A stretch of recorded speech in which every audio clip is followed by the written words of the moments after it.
नमस्कार। प्रतिध्वनि के इस अंक में आपका स्वागत है। और थोड़ा सा दुख है, इतने समय से हम जिस बात की चर्चा कर रहे थे कि किस तरीके से किसानों के आंदोलन के नाम पर कुछ लोग, उपद्रवी लोग, इस पूरे विषय को हाईजैक किए हुए हैं, पूरे देश में एक भ्रम का माहौल बना रहे हैं, अराजकता पैदा करने की कोशिश कर रहे हैं। वो बात सही साबित हुई। 26 जनवरी को इन्होंने शर्मसार कर दिया। जितने नेता किसान महापंचायत के नाम पर थे वो सारे के सारे गायब थे। और कुछ लोग ऐसे दिखे जो खालिस्तान का समर्थन करते हुए वहाँ पाए गए। तो जो लोग खालिस्तान का समर्थन कर रहे थे वो निश्चित रूप से ये बात तय है कि वो ये किसानों के आंदोलन के साथ नहीं थे। उनको किसानों के विषयों से कोई लेना देना नहीं था। मैं पहले दिन से कह रहा हूँ कि किसानों को लेकर के देश में एक राजनीति चल रही है, और जिस राजनीति को पर्दे के पीछे से अब तक सारे दल समर्थन कर रहे थे, और उनके सो कॉल्ड इंटेलेक्चुअल्स लोग या कुछ किसान संगठन, वामपंथी लोग, ये लोग समर्थन कर रहे थे। और जैसे ही 26 तारीख की घटना हुई, उसके बाद केंद्र सरकार जिस तरीके से एक्शन में आई है, उसके बाद ये सारे के सारे राजनीतिक दल इस बात के लिए बाध्य हो गए हैं कि वो आकर के किसानों के या तो समर्थन करें या विरोध करें। और मैं ये देखता हूँ कि कांग्रेस से लेकर के शिवसेना, वामपंथी दल, समाजवादी पार्टी और जितने भी दल हैं वो सारे के सारे इस धरने को समर्थन देने के लिए मौजूद हो गए। मुद्दा ये है कि इस देश में आप अपनी असहमति दर्ज करा सकते हो, पर असहमति का इस्तेमाल आप देश तोड़ने के लिए नहीं कर सकते। इस बात को समझना पड़ेगा। और जो राजनीतिक दल इस माहौल में ऐसे लोगों को बढ़ावा देते हैं वो भी उतने ही अपराधी हैं अराजकता फैलाने के, जितने कि वो कुछ उपद्रवी किस्म के लोग हैं।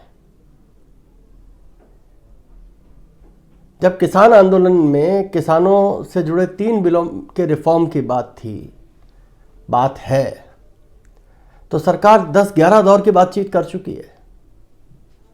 ऐसा एक भी दौर नहीं आया कि आप कुछ किसी चीज पर रुकते, पर ना, क्योंकि वो एजेंडा था ही नहीं। एजेंडा किसी भी प्रकार से इस देश में ये एस्टेब्लिश करना था कि इस देश का में एक बड़ा वर्ग है जो वर्तमान सरकार के प्रति, या मैं सीधे सीधे कहूँ तो हिंदूवादी सरकार के प्रति नफरत का माहौल रखता है। और जो नफरत रखते हैं वो नफरत ही फैलाएंगे। और ये नफरत इतनी हो गई कि तिरंगे को फेंक दिया। इसका मतलब ये है, 26 जनवरी के दिन तिरंगे को फेंकने का मतलब ये है कि उनका इस देश के संविधान में भी कोई विश्वास नहीं है। तो जिन लोगों का देश के संविधान में विश्वास नहीं है, जिन लोगों का गणतंत्र में विश्वास नहीं है, जो लोग देश के पर्वों की, देश के प्रतीकों की, लाल किले पर झंडा उतार के फेंकना मामूली घटना है। इस घटना के बहुत बड़े मायने हैं। मतलब जो लोग राजनीति को समझते हैं, जो लोग सामाजिक आंदोलनों की भूमिका समझते हैं, वो देखते हैं कि इस चीज के कितने बड़े मायने हैं। और ये अक्षम्य अपराध है।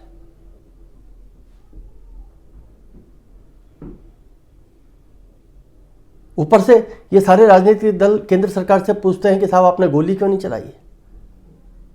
मतलब जानते हैं इसका? 26 जनवरी को गोलियां चल रही होती और कुछ लोग घायल हो गए होते, मर गए होते, तो ये लोग अपने उस एजेंडे में सफल हो जाते हैं जिसमें ये कहते हैं कि ये फांसीवादी सरकार है।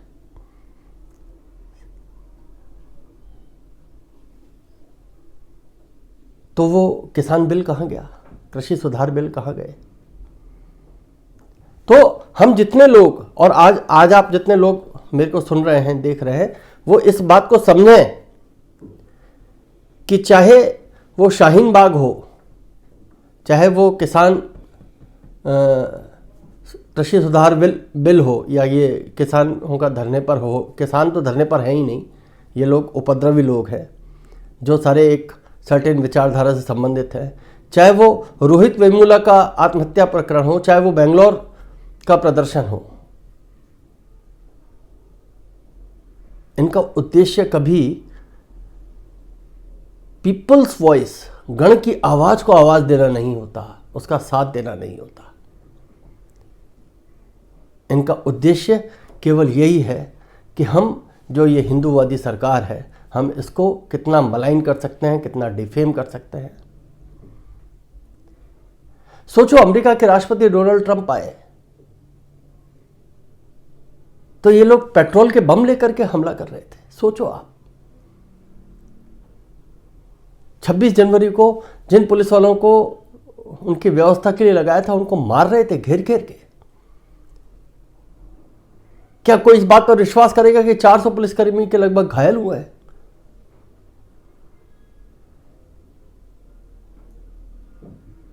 चार 400 पुलिसकर्मी 4000 लोगों को खदेड़ने की ताकत रखते हैं, पर ये उनकी सहनशीलता है, ये केंद्र सरकार की समझदारी है।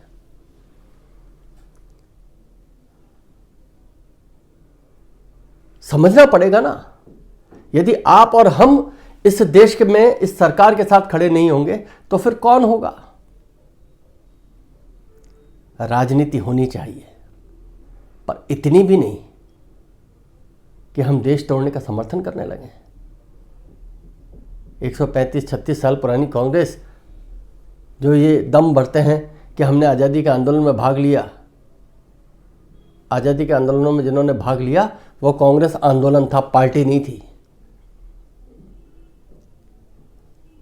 और जिन महात्मा गांधी का आज पुण्यतिथि मनाई जा रही है, उन्होंने तो कहा था कि कांग्रेस को डिसॉल्व कर देना चाहिए, पर ये नेहरू थे जिन्होंने कहा कि नहीं, हम कांग्रेस के साथ ही राजनीतिक दल बनाएंगे। तो अब जो बैठे हैं वो तो सत्ता की मलाई खा रहे हैं। इनका जनसंघर्षों में होने वाली समझदारी से कोई लेना देना नहीं है। इनको सिर्फ सत्ता चाहिए।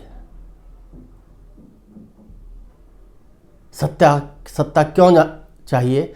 सत्ता से हम जन का भला कैसे कर सकते हैं, हम लोग का भला कैसे कर सकते हैं, हम गण को कैसे मजबूत कर सकते हैं, इसकी कल्पना भी नहीं है। 2014 से पहले जब तक नरेंद्र मोदी सत्ता में नहीं आए थे, इन्होंने सत्ता को अपना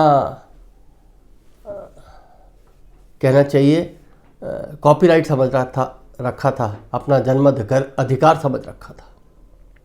आज वो खंडित हो गया है और ये सरकती हुई जमीन इनकी इस बात की का गवाह है कि देश की जनता इनसे त्रस्त हो चुकी है। और ये आज भी इतना सिमट गए हैं। राजनीति में परिवारवाद खत्म हो रहा है, राजनीति में क्षेत्रवाद खत्म हो रहा है। कांग्रेस में जो एक अटूट निष्ठा थी वो टूट रही है। उसके बाद भी ये लोग जनता से जुड़े विषयों को लेकर के तैयारी नहीं कर रहे। ये एक और दूसरी चिंताजनक बात है। ये लोग अपने सत्ता प्रतिष्ठान बनाए रखना चाहते हैं, पर सत्ता प्रतिष्ठान बनाए रखने के लिए जो जो तैयारी करनी चाहिए, लोगों के मन में उतरना चाहिए, हमें एक समग्र और संपूर्ण भारत की कल्पना करनी चाहिए, वो इनके दिमाग में नहीं है। धारा 370 हटाई जाती है, ये लोग विरोध करते हैं। अयोध्या में राम मंदिर का निर्माण होता है तो ये पूछते हैं मस्जिद कहाँ बनाओगे। किसान कृषि सुधार बिल जब आया तो जब यूपीए सरकार में आ रहा था तब अच्छा था, और आज मोदी सरकार में आ रहा है तो बुरा है। इनसे क्यों नहीं पूछते कि गंगा सफाई के लिए जो राजीव गांधी ने हजारों करोड़ रुपए एक अभियान शुरू किया था जिसकी बहुत स्तुति हुई थी, हजार करोड़ रुपए उसमें खत्म हो गए। आज तक गंगा में 2014 तक इन्होंने कुछ सफाई की क्या? पर इन्होंने ऐशगाह बना रखा था। पर सत्ता से जनता की सेवा हो सकती है, ये मोदी ने सिद्ध करके दिखाया है। हम किसी विषय को लेकर के हमारा एक मत हो सकता है, पर उस विषय में के दूसरे एस्पेक्ट भी तो हमको देखने पड़ेंगे ना। इतने सालों से भारत जो है वो दवा पिछड़ा देश रहा, आज वो पूरी दुनिया में उभरता हुआ है। पूरी दुनिया में उसने 2 वैक्सीन बना करके ताकत दिखाई है कि हम बहुत आने वाले समय भारत का है।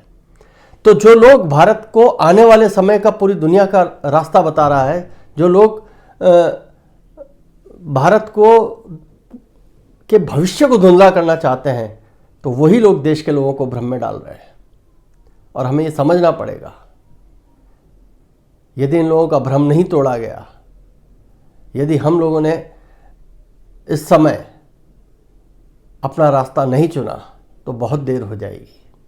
भ्रम फैलाने वाली ये मायावी शक्तियाँ देश को एक बार फिर गर्त में ले जाएंगी, और उसके लिए हमें खुद को तो जो भुगतना पड़ेगा वो भुगतना पड़ेगा, पर हमारी पीढ़ियों को बहुत ज़्यादा भुगतना पड़ेगा। ये एक चेतावनी है, इसको सुनिए, गौर से देखिए, समय की करवट को पढ़ने का प्रयास कीजिए। आज के लिए इतना ही। नमस्कार। भारत माता की जय। वंदे मातरम।